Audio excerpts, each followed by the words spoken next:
और बताएं आपको कि बड़े निवेशकों को बड़ी राहत देने की तैयारी में है झारखंड सरकार। एमएसएमई सेक्टर को बढ़ावा देने के लिए बड़ी छूट का ऐलान कर सकती है सरकार। इस बार कैबिनेट में पेश होगा नई उद्योग नीति का प्रारूप। हेल्थ सेक्टर में निवेश का अवसर बढ़ेगा। 50 करोड़ से ज्यादा का निवेश करने वालों को 30% तक सब्सिडी देने पर विचार किया जा रहा है। हेल्थ सेक्टर में निवेश का अवसर बढ़ेगा। सरकार इसका प्रारूप तैयार कर रही है। 50 करोड़ से ज्यादा का निवेश करने वालों को 30% तक सब्सिडी देने पर भी विचार किया जा रहा है और बड़े निवेशकों को बड़ी राहत देने की तैयारी है ताकि जो बड़े निवेशक हैं वो यहां पर निवेश कर सकें। एमएसएमई सेक्टर को बढ़ावा देने के लिए बड़ी छूट का ऐलान हो सकता है। इन सब चीज की तैयारी है और इस बार कैबिनेट की बैठक में नई उद्योग नीति पेश की जा सकती है और इसमें इन तमाम चीजों पर चर्चा होगी।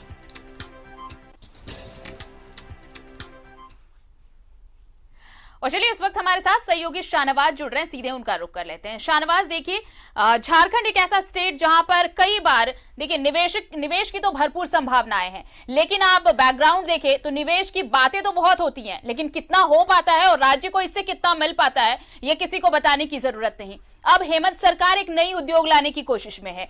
बड़े निवेशक जो हैं अगर वो यहां पर निवेश करते हैं तो उन्हें छूट भी दी जा सकती है। मतलब एक ब्लूप्रिंट तैयार किया जा रहा है कि कैसे स्टेट में इन्वेस्टमेंट लाया जाए, एक बड़ा इन्वेस्ट कराया जाए।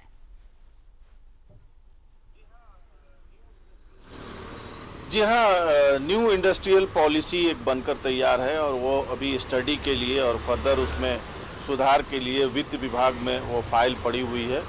और आपने ठीक कहा कि कमिंग कैबिनेट में हो सकता है कि इस कैबिनेट में न सही उसके बाद की कैबिनेट में, या हो सकता है कि इसी कैबिनेट पे इस पर विचार हो। और ये जो न्यू इंडस्ट्रियल पॉलिसी है, नई उद्योग नीति, ये पिछले उद्योग नीति से काफ़ी अलग होगी, सरल होगी और बड़े बड़े औद्योगिक घरानों के अलावा एमएसएमई सेक्टर जो होते हैं, लघु उद्योग इकाइयाँ जो होती हैं, जो बहुत ज़्यादा मशरूमिंग होती है और एक क्लस्टर में उनको जगह दी जाती है, उसमें बड़े रोज़गार की संभावनाएं होती हैं। 20-20, 25-25 लोगों को रोज़गार मिलता है, लेकिन एक क्लस्टर में जब जोड़ के देखा जाता है तो बड़ी संख्या हो जाती है और लायबिलिटी भी इनकी कम होती है, प्रोडक्शन भी बहुत तेज़ी से होता है। तो उसमें कुछ कुछ पॉइंट्स जो है वो छन के बाहर आ रहे हैं, जैसे कि अगर 50 करोड़ तक का कोई इन्वेस्टमेंट करता है तो उसको 25 से 30% सब्सिडी दी जा सकती है। बहरहाल ये कुछ फाइनल अभी नहीं हुआ है, क्योंकि अभी जैसा आपने कहा कि अभी उद्योग विभाग में फाइल पड़ी हुई है और अभी उस पर विचार होगा। अगर वहाँ से क्लियरेंस मिल जाएगा फिर आगे चल करके उसको उद्योग नीति की शक्ल में पेश किया जाएगा और मंजूरी दी जाएगी। एक और अहम बात है, इसमें जोड़ता चलूं कि अंग्रेजों के ज़माने के बहुत सारे कानून बहुत सारे उद्योग नीति में शामिल थे। बहुत पेचीदगी भरा कानून है, उसमें बहुत इंस्पेक्टर राज को बढ़ावा देने वाली बातें होती हैं। ये पेपर लाइए, वो सर्टिफिकेट लाइए, वो प्रमाण पत्र लाइए। तो अब सेल्फ डिक्लेरेशन में बहुत सारे प्रमाण पत्रों को अलाउ कर दिया गया है। आप खुद उसको लिख के दे सकते हैं कि ये सब चीज़ें मैंने कर ली हैं। तो ये सरल हो जाएगा और अगर सरल हो जाएगा तो इंस्पेक्टर राज नहीं चल पाएगा। बात बात पर फैक्ट्री इंस्पेक्टर आके इंस्पेक्शन के नाम पर परेशान करते थे, पॉल्यूशन के नाम पर परेशान करते थे। ये सारी चीज़ें जो ट्रेडिशनली उद्योग घरानों को परेशान करने वाली होती हैं, जो बड़े घराने होते हैं वो तो बर्दाश्त कर जाते हैं।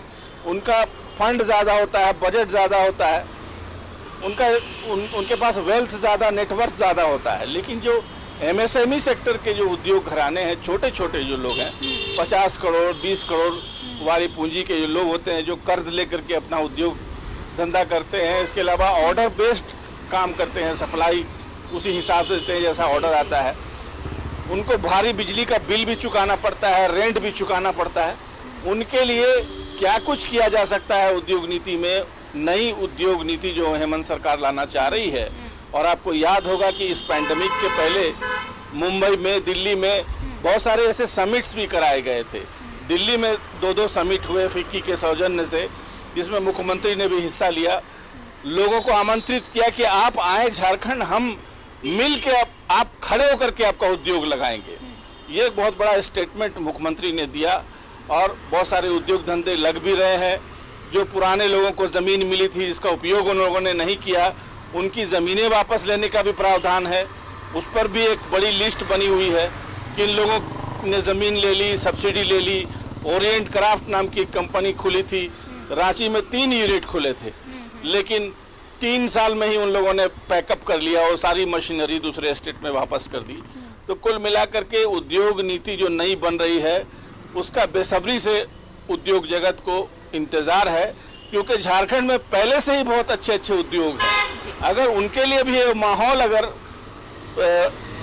कॉम्पिटिटिव एक माहौल तैयार कर दिया जाए, एक प्लेइंग फील्ड बना दिया जाए, थोड़ा कायदे कानून को सरल कर दिया जाए, जो सुनने में आ रहा है कि बहुत कायदे कानून सरल हुए हैं, तो मुझे लगता है कि झारखंड में इतने उद्योग धंधे हैं, पहले से मौजूद हैं, कि वही झारखंड को तरक्की और खुशहाली दिला सकते हैं। जी बिल्कुल। चलिए, तो अब उम्मीद की जानी चाहिए कि जो नई उद्योग नीति आएगी उनमें इन तमाम चीजों का ख्याल रखते हुए एक कहें तो रेड कारपेट लगाया जा सकता है बड़े निवेशकों के लिए, ताकि झारखंड में एक बड़ा इन्वेस्ट हो और यहां पर भी उद्योग धंधे फ्लोरिश हो। बहुत बहुत शुक्रिया आपका शाहनवाज तमाम जानकारी के लिए। तो बड़े निवेशकों को बड़ी राहत देने की तैयारी है और एक ब्लूप्रिंट तैयार किया जा रहा है कि कैसे बड़े निवेशक झारखंड में आकर इन्वेस्ट करें और यहाँ के उद्योग धंधे और विकसित हो सके।